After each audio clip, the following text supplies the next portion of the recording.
20వ అధ్యాయం. ఆపత్కాలమందు యెహోవా నీకు ఉత్తరమిచ్చును గాక. యాకోబు దేవుని నామము నిన్ను ఉద్ధరించును గాక. పరిశుద్ధ స్థలములో నుండి ఆయన నీకు సహాయము చేయును గాక. సియోనులో నుండి నిన్ను ఆదుకొనును గాక. ఆయన నీ నైవేద్యములన్నిటినీ జ్ఞాపకము చేసుకొనును గాక.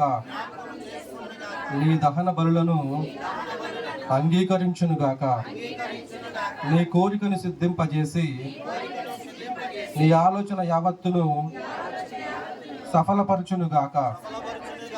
యెహోవా నీ రక్షణను బట్టి మేము జయోత్సాహము చేయుచున్నాము.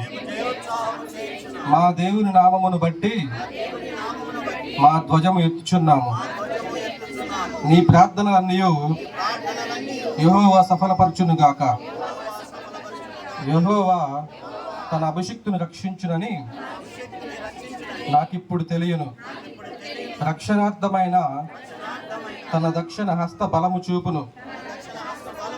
తన పరిశుద్ధ ఆకాశములో నుండి అతనికి ఉత్తరం ఇచ్చును. కొందరు రథములను బట్టి, కొందరు గుర్రములను బట్టి అతిశయపడుదురు.